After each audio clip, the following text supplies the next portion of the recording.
Você já parou para pensar em como o Ocidente se moldou em torno da ressurreição de Jesus? Esse evento não só consolidou o cristianismo como religião predominante, mas também moldou o pensamento ocidental sobre vida e morte. Agora, imagine se a história fosse outra. Se a crença na reencarnação, tão presente em religiões antigas e filosofias orientais, tivesse se mantido como centro dessas discussões. Prepare-se, porque o que você vai ouvir agora pode mudar sua percepção da história e abalar suas crenças.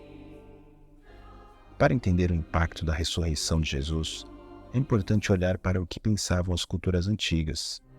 A reencarnação era uma crença presente no gnosticismo, uma corrente de pensamento que valorizava a busca por sabedoria espiritual e conhecimento secreto. Os gnósticos acreditavam que a alma humana passava por várias vidas em busca de iluminação, quase como uma jornada para se libertar das limitações do mundo material. Essa crença se assemelhava ao hinduísmo e ao budismo, que veem a vida como um ciclo de renascimentos. Essas ideias eram comuns no Império Romano e no Oriente Médio, antes do cristianismo dominar. Porém, quando o cristianismo ganhou força, a ideia de reencarnação começou a ser marginalizada. A ressurreição de Jesus trouxe a ideia de uma vida após a morte definitiva, que seria alcançada por meio da fé em Jesus como o único Salvador. E por que isso foi tão atraente? Diferente das crenças em ciclos intermináveis, a ressurreição oferecia uma certeza de salvação em uma única vida, e o paraíso era visto como um destino final. Como exemplo, temos no Evangelho gnóstico de Tomé uma ênfase na iluminação interior e na descoberta da verdade espiritual dentro de si, em oposição à dependência de uma figura externa de salvação.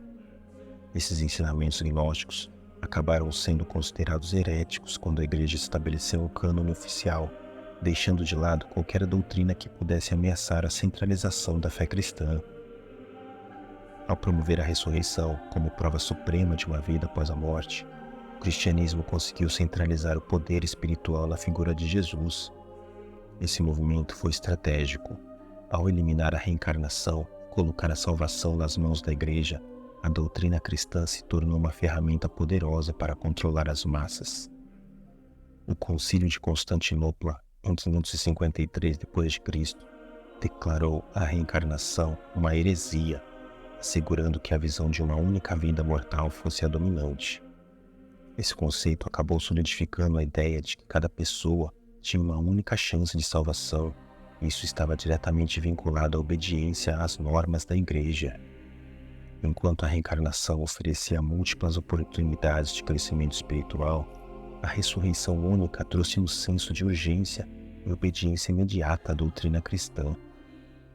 Essa estratégia de controle fica clara no poder exercido pela Igreja durante a Idade Média, onde a autoridade eclesiástica estava acima da autoridade secular em muitos aspectos.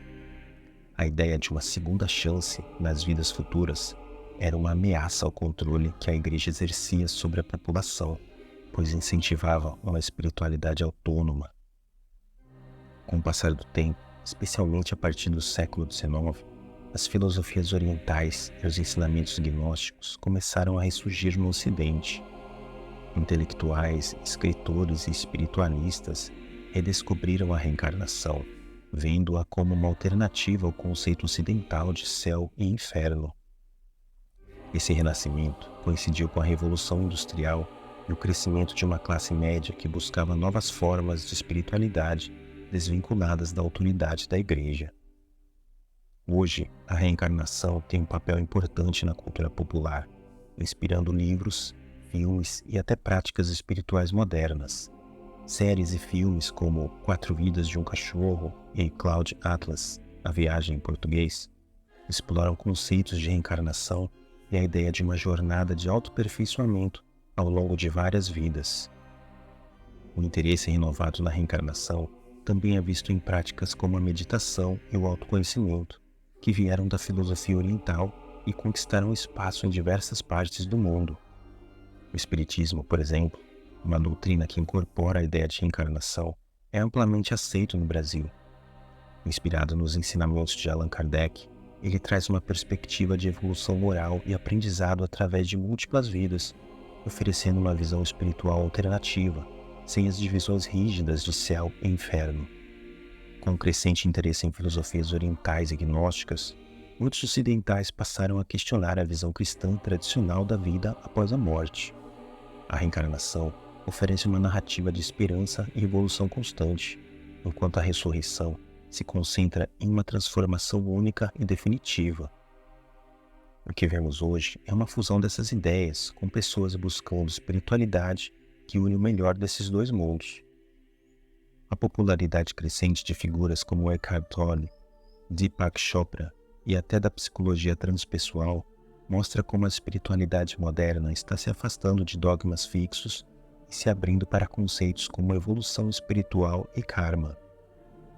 Essa busca por um sentido mais profundo da vida e por respostas além das tradições religiosas ocidentais é um indicativo de que o futuro da espiritualidade poderá ser uma combinação dessas duas visões. No final, a ressurreição de Jesus mudou a história e influenciou profundamente a visão do Ocidente sobre a vida e a morte, enquanto a reencarnação, antes suprimida, ressurge como uma alternativa espiritual cada vez mais forte. Essas duas perspectivas continuarão a coexistir, moldando o modo como cada um de nós entende o que significa viver, morrer e renascer. Afinal, o que é mais importante? Uma vida única e definitiva ou uma jornada infinita de aprendizado? Você, como observador consciente, já deve saber a resposta. Obrigado por ficar até aqui, grande abraço e até o próximo vídeo.